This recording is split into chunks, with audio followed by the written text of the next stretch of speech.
है उसका हम रुख कर लेते हैं जल्दी से। जम्मू कश्मीर में सुरक्षा बलों को बड़ी कामयाबी हासिल हुई है। जी हां, हिजबुल का टॉप कमांडर रियाज नाइक ढेर कर दिया गया है। इस वक्त की बड़ी खबर जम्मू कश्मीर से हम आपको बता रहे हैं। लगातार वहां पर आतंकवादी गतिविधियां बढ़ती रही और इन सब के बीच ये बड़ी कामयाबी मिली है सुरक्षा बलों को।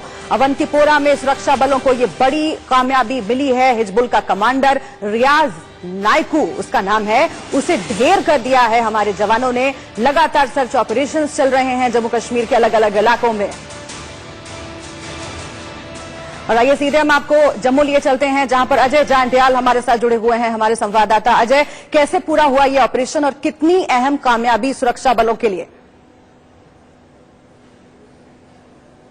देखिए, बिल्कुल आपको बताऊं, लगभग ये 12 घंटे ऑपरेशन चला है। आपको बता दूं कि सुरक्षा बलों को बीती रात 2 इनपुट मिले थे, एक अवंतीपुरा का था, एक पुलवामा का था। जी हां, पुलवामा का पामपुर और अवंतीपुरा का ये जो बेगपुरा इलाका पड़ता है यहां पर, क्योंकि ये बेगपुरा इलाका जो है ये रियाज नाइकू का जो है होम टाउन है। यहीं पर सुरक्षा बलों को जानकारी मिली थी कि ये पहुंचा हुआ है, जिसके बाद ऑपरेशन शुरू हुआ और दोनों ही सक्सेसफुल ऑपरेशन रहे।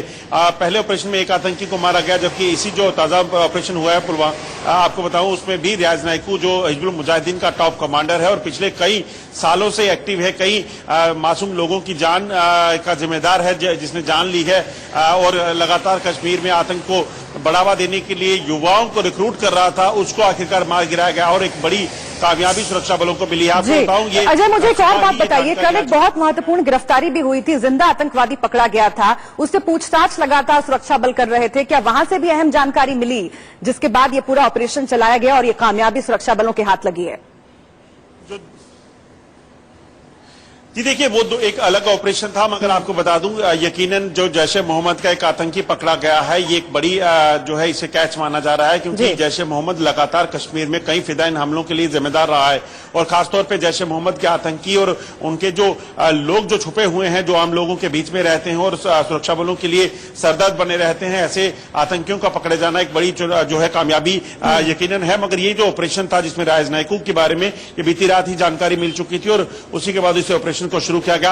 हालांकि आपको बता दूं, सुबह ही ये कंफर्म था कि रियाज नाइकू मारा जा चुका है, मगर सुरक्षा बल पूरे तरीके से कंफर्म करना चाहते थे, कश्मीर में अलर्ट करना चाहते थे, क्योंकि एक उम्मीद ये थी कि कश्मीर में कहीं ना कहीं जो इनके सिंपैथाइजर हैं वो कश्मीर में हालात खराब करने की कोशिश कर सकते हैं। इसी के मद्देनजर कश्मीर में इंटरनेट सेवाओं को बंद किया गया है। हाँ, जो मूवमेंट है सुरक्षा बलों की घाटी में या जम्मू में, उसको भी थोड़ी समय के लिए रिस्ट्रिक्ट किया गया है, क्योंकि आतंकी बुखलाए होंगे और किसी बड़ी और आतंकी हमले को अंजाम देने की कोशिश न करें। बहुत महत्वपूर्ण है ये अजय, 12 लाख का इनाम इसके सिर पर घोषित था। लगातार सर्च ऑपरेशंस चलाए जा रहे थे और पुलिस को इसकी तलाश थी, सुरक्षा बलों को इसकी तलाश थी। बुरहान वानी के बाद उसे जिस तरीके से ढेर किया गया था, उसके बाद ये शख्स जो है, ये आतंकवादी जो है वो कमांडर बना था। ऐसे में जम्मू कश्मीर में जो इस वक्त हालात हैं और जैसे आतंकवादी घटनाएं बढ़ी हैं पिछले कुछ वक्त में, खासतौर से लॉकडाउन के बाद और जैसे जैसे गर्मी का मौसम चढ़ने लगा है उसके बाद, अगर इस पूरे संदर्भ में हम देखें तो ये कामयाबी जो आज हाथ लगी है वो कितनी महत्वपूर्ण मानी जा सकती है आगे भी सर्च ऑपरेशन चलाने में और आतंकवाद पर लगाम लगाने में? देखिए, इसलिए भी इस कामयाबी को बड़ा माना जा रहा है, क्योंकि आपको बताऊं, रियाज नाइकू, जैसे मैंने बताया कि वो कश्मीर के युवाओं को आतंकवाद की ओर ला रहा था। लगातार इसके वीडियोज और इसके ऑडियोज रिलीज करके ये पोस्टर बॉय बना हुआ था और लगातार लोगों को कन्विंस करता था कि आतंकियों की मदद करें और लगातार जो और आतंकवाद पर लगाम लगाने में। देखिए, इसलिए भी इस कामयाबी को बड़ा माना जा रहा है, क्योंकि आपको बताऊं, रियाज नाइकू, जैसे मैंने बताया कि वो कश्मीर के युवाओं को आतंकवाद की ओर ला रहा था। लगातार इसके वीडियोज और इसके ऑडियोज रिलीज करके ये पोस्टर बॉय बना हुआ था और लगातार लोगों को कन्विंस करता था कि आतंकियों की मदद करें और लगातार जो सिविलियन जो सुरक्षा बलों की मदद के लिए सामने आते थे तो उनको निशाना बनाता था कि सिविलियंस की हत्या जो है रियाज नाइकू ने करवाई। ये इसीलिए कहीं ना कहीं एक बड़ा नेटवर्क जो हिजबुल मुजाहिदीन की कमर तोड़ने जैसा एक बड़ा कामयाबी से माना जाएगा। और कहीं ना कहीं आपको बता दूं कि रियाज नाइकू की मौत के बाद जो हिजबुल मुजाहिदीन है वो एकदम से बिखर सा जाएगा और सुरक्षा बलों को इसका एक और फायदा ये होगा कि जहां भी इसके बाकी साथी होंगे, एक आतंकी जिंदा पकड़ा गया है, कल भी एक आतंकी को जिंदा पकड़ा गया था, तो कहीं ना कहीं पूरे नेटवर्क को उखाड़ फेंकने में सुरक्षा बलों को बड़ी कामयाबियां आने वाले दिनों में मिलेंगी। ये बहुत महत्वपूर्ण बात आप बता रहे हैं अजय कि हिजबुल मुजाहिदीन की कमर टूट जाएगी। इससे पहले बुरहान वानी को जब ढेर किया गया था वो दौर याद कीजिए, और उसके बाद फिर से एक बार मुंह उठाने की कोशिश आतंकवादी संगठनों ने की, और उसी सिलसिले में जब आज ये कामयाबी सुरक्षा बलों को मिली है तो आगे माना जाना चाहिए कि इससे भी आतंकवाद की कमर तोड़ने में घाटी में बहुत सहायता मिलेगी। जो पूरा ऑपरेशन चला अजय, उसके बारे में जरा फिर से एक बार बताइए, जो दर्शक हमारे साथ अभी अभी जुड़े हैं, क्योंकि लंबी मशक्कत करनी पड़ी। कितने घंटे तक ये ऑपरेशन चला और उस दौरान क्या कितने बड़ी संख्या में जो सुरक्षा बल के जवान हैं हमारे वो इन्वॉल्व रहे, और अभी थोड़ी देर पहले ये ऑपरेशन खत्म हुआ है, अब वहां से क्या जानकारी आ रही है? देखिए, देर रात कल जो है सुरक्षा बलों को जानकारी मिली थी कि रियाज नैकू अपने इस इलाके में पहुंचा हुआ है, जिसके बाद वहां पे ऑपरेशन लगभग 11:30 से 12 बजे के बाद ऑपरेशन लॉन्च किया गया। 1 बजे के बाद जो है आपको बता दूं कि पहला कांटेक्ट जो है यहाँ पे हुआ है, जिस घर में आतंकी ये रियाज नैकू मैं आपको रोकती हूँ अजय, मैं आपको रोकती हूँ। जीडी बख्शी साहब जुड़ गए हैं हमारे साथ फोन लाइन पर, रक्षा विशेषज्ञ, सीधे उनका रुख कर लेते हैं। जीडी बख्शी साहब, कितनी बड़ी कामयाबी आप देखते हैं घाटी में आतंकवाद की कमर तोड़ने के सिलसिले में, क्योंकि बुरहान वानी के बाद ये कमांडर बना था, अब इसे भी सुरक्षा बलों ने ढेर कर दिया है। बख्शी साहब, बहुत शानदार उपलब्धि है, बहुत शानदार जीत है। ये बुरहान वानी का सक्सेसर था ये जी, और इसने तंग कर रखा था उस इलाके में। ये पुलिस वालों को, उनकी फैमिलीज को मार रहा था, सोर्सेज को हमारे एलिमिनेट कर रहा था, बड़ा नेटवर्क बना लिया था इसने लोकल मोबिलाइजेशन का साउथ कश्मीर के अंदर। इसको बड़े देर से ढूंढ रही थी सिक्योरिटी फोर्सेस, और आज ये हमारे गिरफ्त में आया भारत की, और इसे खत्म कर दिया गया है इसका तमाशा। और मैं बताना चाहता हूं कि ये तो शुरुआत है, ये तो ट्रेलर है। इन्होंने बहुत गलती करी हमारे कर्नल और मेजर और हमारे जवानों के ऊपर, और पुलिस पे वार करके अब इनको इसका जो खमियाजा भुगतना पड़ेगा। लेकिन मेरा कहना ये है, मैं बताना चाहता हूं कि ये केवल हाफ द बैटल है, बहुत बड़ी उपलब्धि है लोकल ऑपरेशन में। लेकिन अब समय है कि जिस प्रकार हमारे प्रधानमंत्री जी ने चेतावनी दी थी पाकिस्तान को कि मत हस्तक्षेप करो जम्मू कश्मीर के अंदर, लेने के देने पड़ जाएंगे, उल्टे बांस बरेली को हो जाएगा, बहुत महंगा पड़ जाएगा। और ये हमको महंगा करके देना होगा, क्योंकि ये जो बार बार ये जो हमारे सर चढ़ते हैं, इनको उतारना आप बिल्कुल सही कह रहे हैं बख्शी साहब। लेकिन अभी पिछले 1-2 महीने में जो हालात बने हैं जम्मू कश्मीर के अंदर, उसके संदर्भ में मैं जरा समझना चाहूंगी, क्योंकि आतंकवादी घटनाएं बढ़ गई, हमारे कई जवान शहीद हुए इसमें, और उसके बाद देश भर में आक्रोश था। उस सिलसिले में अगर हम देखें, और खासतौर से ये जो आतंकवादी हैं, न सिर्फ आतंकवादी घटनाओं को अंजाम देते हैं, बर्बरता करते हैं, बल्कि जो युवा हैं घाटी के, उन्हें भी बहला फुसलाकर, ब्रेन वॉश करके उनका और आतंकवादी संगठनों में शामिल करते हैं, भर्ती करते हैं। अगर ऐसे में देखा जाए तो ये ऑपरेशन कितना कामयाब, आगे आने वाले दिनों में कितने अच्छे परिणाम इसके और आ सकते हैं? अच्छे ये इसलिए है कि अभी ज्यादातर, पहले एक जमाना था जबकि 60% टेररिस्ट जो वादी में थे वो बाहर से आए थे, वो या पाकिस्तानी पंजाबी मुसलमान थे या अफगान पठान थे, ठीक है। अब जो है कोई 60% टेररिस्ट लोकल हैं, क्योंकि पार करना बड़ा मुश्किल हो रहा है, उनका यहाँ बच के रहना बड़ा मुश्किल हो रहा है, ठीक है। और उनके, क्योंकि वो बहुत बदतमीजी और बेहुदा हरकतें करते हैं लोकल औरतों के साथ, इसलिए उनके बारे में खबर भी बड़ी जल्दी आ जाती है। ये जो लोकल है वो ज्यादा डिफिकल्ट है, क्योंकि उसकी रिश्तेदारियां हैं। जीडी बख्शी साहब, हमारे साथ इस बीच कर्नल दिनेश भी जुड़ गए हैं, हम उनसे बात कर लेते हैं। कर्नल साहब, बहुत स्वागत है आपका इंडिया न्यूज पर, और आपसे भी मेरा वही सवाल है कि ये जो पूरा ऑपरेशन कामयाब रहा है, इतनी बड़ी कामयाबी सुरक्षा बलों को मिली है, वो घाटी में आतंकवाद के सिलसिले में, उसे कम करने के मामले में किस तरह आप देखते हैं?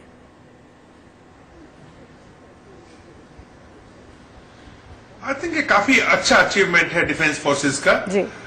2 दिन पहले ही डोडा के अंदर हिजबुल मुजाहिदीन का एक आतंकी जो था वो गिरफ्तार किया गया था, जिसका नाम था तनवीर अहमद मलिक, और उसके साथ में इंटरोगेशन के बाद में जो रियाज रिजवी है, इनका पूरा सूचना है वो प्राप्त हुई। इनका पूरा एक लिंक मिला उनको, जिस सुरक्षा एजेंसी को, और ये ऑपरेशन को जो है अवंतीपुरा के अंदर से ऑपरेशन को किया गया, जहां पे रियाज और उसके साथ में जो देखो टेररिस्ट दोनों के दोनों मारे गए। और बताने वाली बात यहाँ पे मेन ध्यान देने वाली बात यह है कि जो रियाज था ये पिछले कुछ सालों से, ये अभी से नहीं काफी सालों से ये कश्मीर के अंदर डिफेंस फोर्सेस के लिए इसने काफी परेशानी खड़ी कर रखी थी। काफी जो शूट आउट्स है, काफी जो आईईडीज ब्लास्ट वगैरह हुए, इनमें सब में इसका हाथ था। और इसके ऊपर 12 लाख के करीब का इन्होंने इनाम रखा हुआ था हम लोगों ने, और A++ कैटेगरी में ये आ रहा था। यहां तक कि जितने भी तंजीमें हैं, चाहे वो लश्कर-ए-तैयबा की है या फिर आपकी हिजबुल मुजाहिदीन की है या जैश-ए-मोहम्मद की है, ये इतना शातिर दिमाग वाला इंसान था कि इन सब का तालमेल बना के रखता था पूरे क्षेत्र के अंदर। और खासकर जो साउथ कश्मीर है, जहां पे अभी जो हम लोगों का हम लोगों ने एनकाउंटर किया है इस हिजबुल मुजाहिदीन के टॉप कमांडर का, आई थिंक ये एरिया के अंदर काफी सक्रिय रहा है और इसकी पकड़ भी बहुत थी। देखिए देखना यह पड़ेगा कि पिछले कुछ दिनों से, जब से कश्मीर के अंदर यह बात फैली है कि पाकिस्तान की जो सेना है उसने लॉन्चिंग पैड पे बैठे हुए जितने भी आतंकवादी थे उनको अब कश्मीर में जबरदस्ती घुसपैठ कराने की कोशिश की है।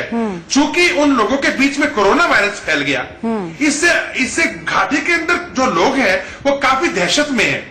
लिहाजा कोई भी टेररिस्ट हो, चाहे वो पाकिस्तान का हो चाहे लोकल हो। बिल्कुल, आप बहुत महत्वपूर्ण बात कह रहे हैं कि आज जिस तरीके से कोरोना वायरस पूरे विश्व में फैला हुआ है और उसका फायदा उठा करके भी आतंकवाद को बढ़ाने की कोशिश लगातार घाटी में हो रही थी, और इसी सिलसिले में हमने देखा कि कैसे आतंकवादी घटनाएं पिछले 1-2 महीने में वहां पर बढ़ी हैं।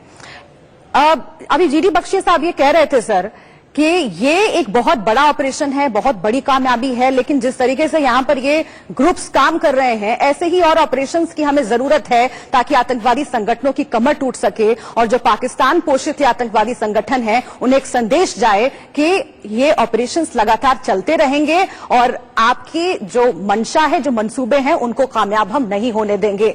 अगर ऐसे में देखें, इसके बाद क्या ये जो सिलसिला है ये बढ़ेगा आगे? क्या हम माने कि ये सर्च ऑपरेशंस ऐसे ही चलते रहेंगे वहां पर, और जो कोशिश हो रही है पाकिस्तान की ओर से आतंकवाद को बढ़ाने की, उस पर लगाम लगाई जाएगी? कर्नल साहब, ये कोई भी जब ऑपरेशन किया जाता है जी इंसर्जेंसी के अंदर या मिलिटेंसी के अंदर, ऑपरेशन किया जाता है इस इंसर्जेंसी के अंदर या मिलिटेंसी के अंदर, तो उसके अंदर एक बार अगर आपके पास कोई आदमी जिंदा पकड़ा जाए, तो आपको बहुत लीड मिलती है उससे। और मुझे ऐसा लगता है कि जो डोडा में हिजबुल मुजाहिदीन का जो ये आतंकी तनवीर अहमद मलिक पकड़ा गया है, इसने काफी कुछ मुंह खोला है अपना। आज अगर मैं आपको बताऊं कि आज 3 आतंकवादी जो हैं वो ठिकाने लगाए जा चुके हैं सुरक्षा एजेंसीज द्वारा, और पूरे के पूरे कश्मीर घाटी के अंदर अभी जब हम बात कर रहे हैं, पूरा का पूरा इंटरनेट और ये जो आपका कहते हैं मैसेजिंग वगैरह है, ये बंद कर दिया गया है। यानी कि कुछ बड़ा जरूर होने वाला है। ये तो पहली शुरुआत है जो रियाद से शुरू हुई, एक और आतंकी मारा गया। ये दर्शाता है कि सुरक्षा एजेंसियां नहीं चाहती कि यहाँ पे क्या डेवलपमेंट हो रही है, कहां से कहां मूवमेंट चल रही है सिक्योरिटी एजेंसीज की। कोई लोकल उनके हिमायती जो होते हैं वो एडवांस में उनको इंफॉर्मेशन ना दे दें, लिहाजा इंटरनेट वगैरह सब बंद कर दिया गया है और ऑपरेशन अभी चालू है, ये खत्म नहीं हुआ, ऑपरेशन चालू है। ये बहुत अहम बात। कर्नल साहब, एक और बहुत महत्वपूर्ण सवाल मेरे जहन में आ रहा है। देखिए, हर साल इस वक्त ये जो महीना चल रहा है मई का, अप्रैल मई के महीने में ये जो आतंकवादी घटनाएं हैं घाटी के अंदर वो बढ़ जाती हैं, क्योंकि घुसपैठ की कोशिश बड़े पैमाने पर होती है पाकिस्तान की ओर से। जैसे घाटी में बर्फ पिघलती है तो आतंकवादी घुसपैठ की कोशिश करते हैं और उसमें बहुत हद तक कामयाबी भी मिल जाती है उनको। क्या इसी तरीके कोई बड़ी प्लानिंग यहां पर चल रही थी और जो भारी पड़ गई इस आतंकवादी पर, रियाज नाइकू पर, और उसे ढेर कर दिया गया?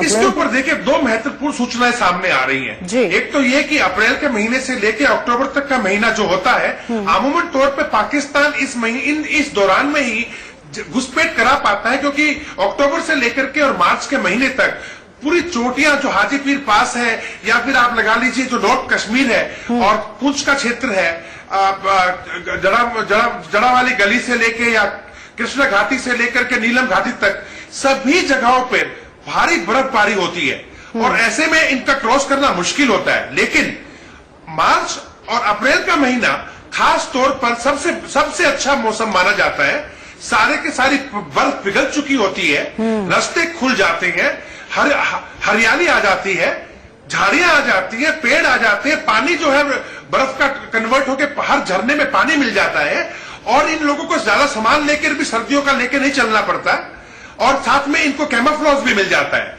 लिहाज पाकिस्तानी सेना की जो कोशिश है वो हमेशा ये रहती है कि मार्च और अप्रैल के महीने में जितनी ज्यादा घुसपैठ कराई जाए उतनी कम। दूसरा पहलू ये है कि चूंकि पूरी लाइन ऑफ कंट्रोल के साथ जहां जहां पाकिस्तान की चौकियां हैं उनसे बिल्कुल सटते हुए लॉन्चिंग पैड है जहां पे जनवरी के महीने से पाकिस्तानी सेना ने ये आतंकियां लाके बिठाए हुए थे और जैसे ही कोविड-19 का कहर शुरू हुआ ये मालूम चला कि इनके अंदर भी भारी मात्रा में संक्रमण हो चुका है। बिल्कुल इनके कारण ये खतरा लगातार बना हुआ रहा कि आतंकवादियों की घुसपैठ तो हो ही सकती है। इसके साथ ही कोरोना से जो ग्रसित हैं उनको भी, वो आतंकवादी भी सरहद के इस पार भेजे जा सकते हैं और इसी से खतरा और फैल सकता है। और इसी के साथ यहां पर वक्त एक छोटे से ब्रेक का है, हम लौटेंगे इसी खबर पर, लेकिन हेडलाइंस स्पीच।